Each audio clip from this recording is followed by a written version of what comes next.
Ok, e será que crente perde salvação? Como lidar com algumas exortações, como Hebreus capítulo 6?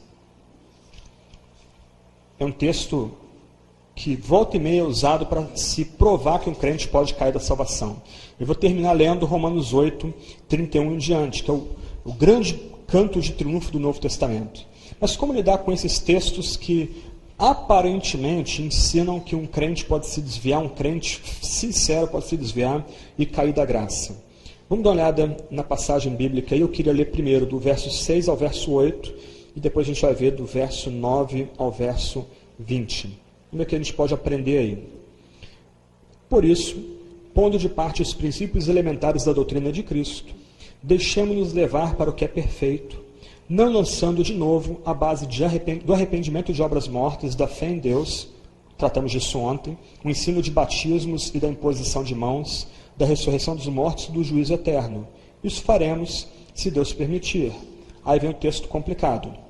É impossível, pois, que aqueles que uma vez foram iluminados e provaram o dom celestial e se tornaram participantes do Espírito Santo e provaram a boa palavra de Deus e os poderes do mundo vindouro e caíram, sim, é impossível outra vez renová-los para arrependimento, visto que, de novo, estão crucificando para si mesmos o Filho de Deus, expondo a ignomínia.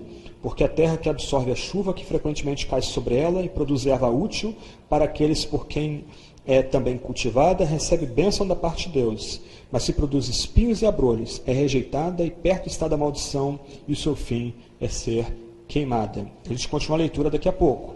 Mas, geralmente, aqueles que creem numa queda da graça, numa perda de salvação, se pegam aos versos 4 a 6. E eu preciso reconhecer que são versos complicados, eles são versos difíceis.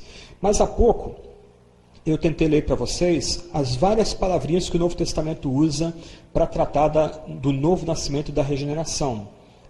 Vamos lembrar de algumas. Novo nascimento, regeneração, vivificação, ressurreição com Cristo, nova criação, unidos à natureza divina, em Cristo, ressuscitados com Cristo, assentados nas regiões celestiais.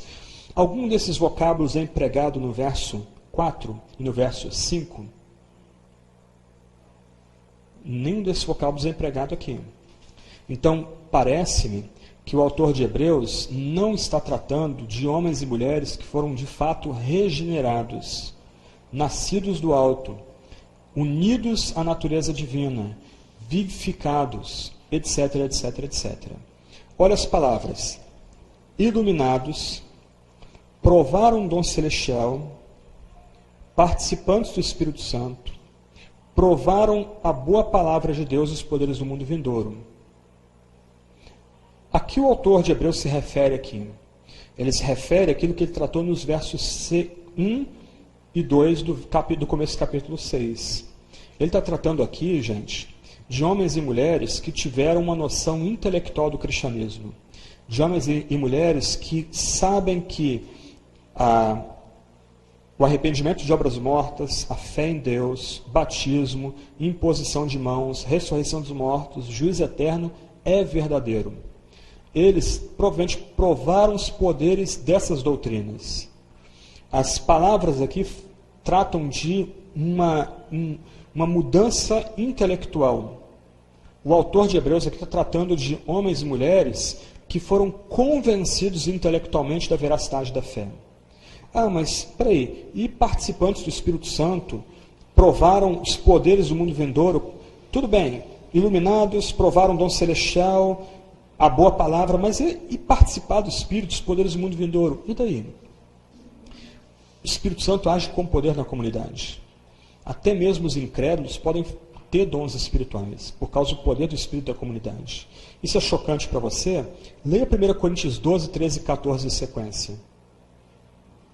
Lê depois lá com calma. 1 Coríntios 12, Paulo regula vários dons espirituais. 1 Coríntios 14, Paulo regula o dom de profecia e o dom de línguas. Por que o debate sobre amor está no meio? E Paulo não diz que o amor é dom ali. Paulo está descrevendo Jesus Cristo e a nossa imitação dele. Nós temos que imitar Cristo, amar como Cristo ama. Qual o ponto ali? Você começa a ver o capítulo 13, especialmente os primeiros versos, Paulo não desvaloriza os dons, mas ele coloca que uma pessoa que não ama, um incrédulo, pode desempenhar aqueles dons e ainda assim permanecer incrédulo. Mais importante que os dons é o amor. E o amor, como descrito em 1 Coríntios 13. Paulo, então, de uma forma sutil, ele lembra aos crentes em Corinto que não basta ter dons espirituais, não basta desempenhar dons espirituais. É necessário amar.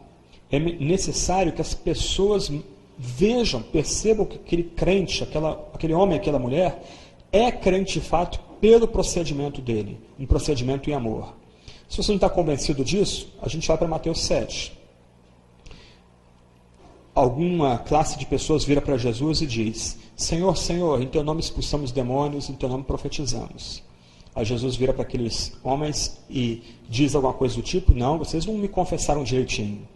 Não, o exorcismo de vocês não foi verdadeiro. Não, vocês não expulsaram demônios nem profetizaram. É isso que Jesus faz? Não, ele simplesmente vira para aquelas pessoas e diz: apartai-vos de mim, malditos, pois não vos conheço. Senhor, Senhor, eles eram teólogos, tinham a confissão de fé certinha. Eles eram iluminados e provaram a boa palavra de Deus. Eles profetizavam, eles exorcizavam, eles se tornaram participantes do Espírito Santo, eles provaram os poderes do mundo vindouro. Só que, o que o texto diz? Não vos conheço. Eles foram usados por Deus. Mas o fato de eles terem sido usados por Deus e terem recebido dons do Espírito não implica que eles eram crentes. Meio chocante, escandaloso, né? Qual é o nosso problema? Nós queremos acoplar o ser, o ter. Nós achamos que o que nos torna cristãos é o que nós fazemos, nosso desempenho. Mas nós não somos cristãos por causa do nosso desempenho. Nós somos cristãos porque cremos e nos arrependemos. Que nossa vida foi modificada pelo poder do Espírito Santo, que nós fomos justificados e redimidos e propiciados por Jesus Cristo.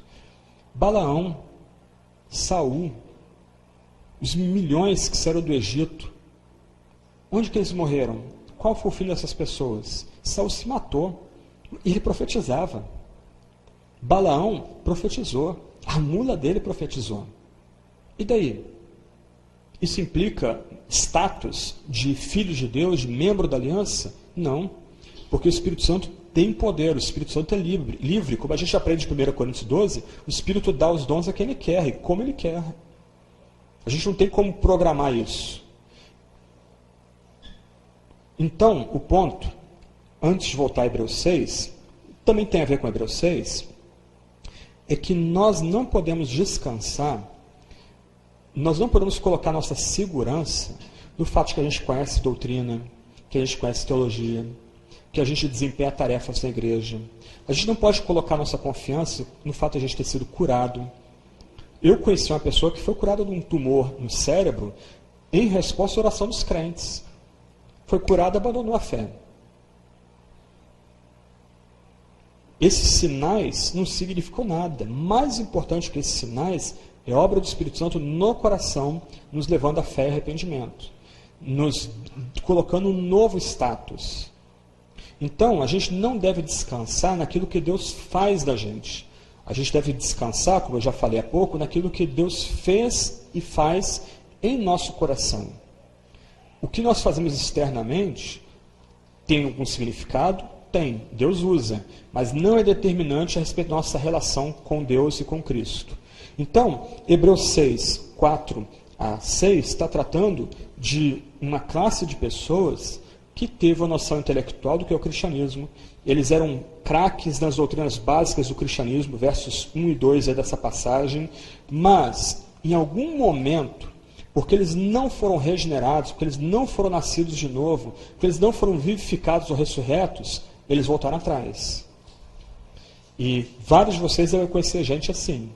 Gente, como vai dizer 2 de Pedro, que era como se tornou o cão que voltou para o vômito, o porco que voltou para o chiqueiro. E se você depois der uma olhada em 2 de Pedro, a linguagem que ele usa lá é essencialmente a mesma. A linguagem de alguém que entendeu, que compreendeu, que provou em alguma medida a ação do Espírito Santo, mas não foi transformado.